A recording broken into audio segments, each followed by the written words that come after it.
మానవాళి రక్షణార్థమై యేసుక్రీస్తు ప్రభు శ్రమలు అనుభవించి కఠినమైన శిలువ మరణాన్ని పొంది 3వ రోజున జీవవంతుడిగా పునరుత్థానమయ్యాడని విజయవాడ మేత్రాసన వెంట్రప్రగడ విచారణకర్తలు రెవరెండ్ ఫాదర్ బెర్నాడ్ అన్నారు.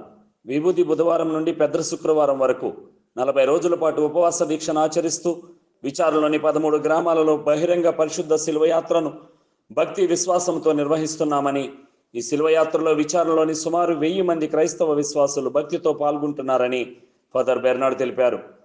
శని, ఆది, సోమవారాలలో వెంట్రప్రగడ విచారణలోని దోబమాలపల్లిలో పరిశుద్ధ శిలువ సందేశాలు, బహిరంగ శిలువయాత్ర, దివ్య సప్రసాద ఆరాధన, దివ్య పూజా బలి భక్తి విశ్వాసంతో నిర్వహించారు. ఈ ప్రార్థనా కూటంలో ఫాదర్ రవికాంత్ క్రీస్తు శ్రమల పాట్ల ధ్యానాన్ని ప్రజలకు వివరించారు. విచారణలోని దోళ్లవానిగూడెం, గురివిందగుంట, కొత్తపారుపూడి, పెదపారుపూడి, జమీదెంటుకూరు, యలమర్రు, పులవర్తినగూడెం, శివాపురం, ఏబీనగర్, దూసరపాలెం, ముదునూరు, కలవపాముల, వేమండ తదితర గ్రామాల నుండి పెద్ద ఎత్తున కథోలిక క్రైస్తవ విశ్వాసులు దోబమాలపల్లిలో జరిగే పరిశుద్ధ శిలువ మార్గంలో భక్తి శ్రద్ధలతో పాల్గొని దేవుని సందేశాన్ని ఆలకించారు. ఈ ప్రార్థనా కూటంలో కథోలిక సంఘ పెద్దలు కామ లక్ష్మయ్య, ఎలిసెల క్రాంతి, ఇంటి జయరాజు తదితర పెద్దలు, క్రైస్తవ విశ్వాసులు, మర్యాదల సభ్యులు, యువతీ యువకులు, వెంట్రప్రగడ విచారణ ఉపదేశులు, కన్యాస్త్రీలు పాల్గొన్నారు.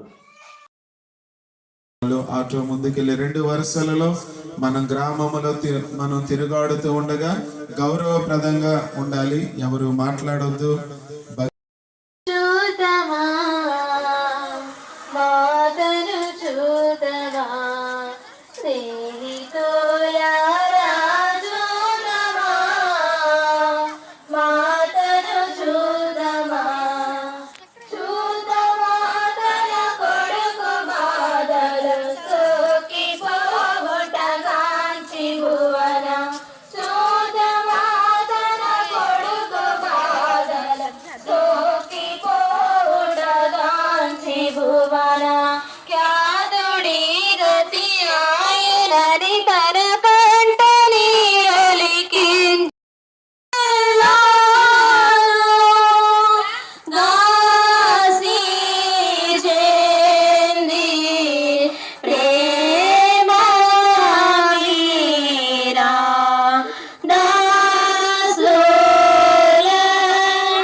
మొదటి స్థలము యేసునాథుడు మరణ తీర్పు పొందుట.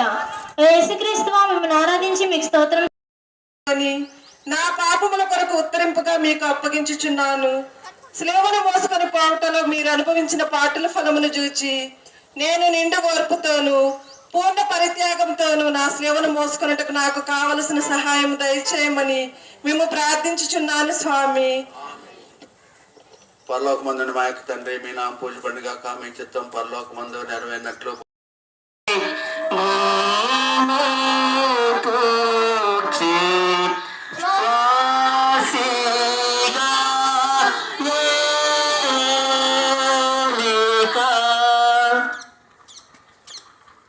స్థలము విరామికమ్మ యేసు ప్రభుని ముఖము తొడుచుట. యేసుక్రీస్తు నిన్ను ఆరాధించి మీకు స్తోత్రము చేయుచున్నాము. విరామికమ్మ భక్తి అతిశయమును ధ్యానించుదుముగాక. యేసు ప్రభు పొందిన శ్రమలను చెమట చేత కాంతిహీనమైన వారి తిరుముఖమును ఆయమ్మ చూచి ఒక వస్త్రమును వారి చేతికి ఇయ్యగా ఆ వస్త్రముతో వారు తమ ముఖము తుడుచుకున్న మాత్రమున వారి ముఖ పోలిక ఆ వస్త్రము మీద ముద్రింపబడెను. ధ్యానము. నా రక్షకుడైన యేసువా, ముందు మీ తిరుముఖము మికిలి అందముగా ఉండెను, కానీ ఇప్పుడు గాయముల చేతను రక్తము చేతను మారుపడి వినూతముగా ఉన్నది. జ్ఞాన స్నానములో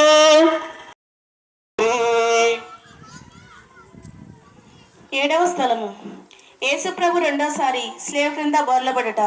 యేసుక్రీస్తు మేము ఆరాధించి మీ స్తోత్రం చేయుచున్నాము. యేసు ప్రభు రెండోసారి స్లేవ్ క్రింద పడటను యోచించుదము గాక. ఈ పాటల వలన వారు తిరిసిరిసినందును అవయవమానందులు గల గాయములలో మరలా నొప్పి కలిగేను. కొంతసేపు ధ్యానం. నా రక్షకుడైన యేసువా, మీరు ఎన్నో మారులు నాకు మన్నింపు దయచేసి ఉన్నను. నేను లెక్కలేని మారులు మళ్ళీ పాపములో పడి మీకు ద్రోహం చేసి తిని. హా యేసువా, ఇకనైనా నా మరణ పర్యంతము మీ అనుగ్రహమునందు స్థిరముగా నుండ కావలసిన సహాయమును ఈ రెండవ పాటను చూచి నాకు దయచేయండి. నాకు వచ్చేది సకల శోధన యందు సదా నేను మీ శరణజొచ్చుటకు అనుగ్రహము పాలించండి. ఇక ఏనాటికి మేము ఎడబాయకుండానట్లు చేయండి. ఆమెన్. పరలోకమందుండు మా యొక్క తండ్రి, మీ నామం పూజ్యమనగాక, మీ రాజ్యం వచ్చునుగాక, మీ చిత్తము పరలోకమందు నెరవేరినట్లు భూలోకమందు నెరవేరునుగాక. ఈ కావలసిన మా ఎన్నము మాకు నెటికివ్వండి. మా దాపబడిన వారిని మేము మన్నించినట్లు మమ్మ శోధన ఎందుకు ప్రవేశింపనివ్వక అన్ని కీళ్ళ నుండి మమ్మ రక్షించండి. ఆమేన్. దేవుని వర ప్రసాదం చేత నిండిన మరియమ్మ వందనము. ఏలిన వారు మీతో ఉన్నారు, స్త్రీలు ఆశీర్వదింపడు వారు మీరే, మీ గర్భఫలం చేసి ఆశీర్వదింపడు వారిని. సర్వేశ్వరుని యొక్క మాత, పాపాత్ములైన మా కొరకు ఇప్పుడును మా మరణ సమయమున ప్రార్థించండి. ఆమె పితా పుత్ర పవిత్రాత్మక మహిమ కలుగును గాక. సదాకాలం మీకే స్తోత్రం కలుగును గాక. దేవుని స్వామి మా మీద దయగలగండి స్వామి. స్వాత్మ సర్వేశ్వరుని కృప చేత సమాధానంగా విస్తరించుగాక. ఆమేన్.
చూసి నన్ను ఏడిపించిన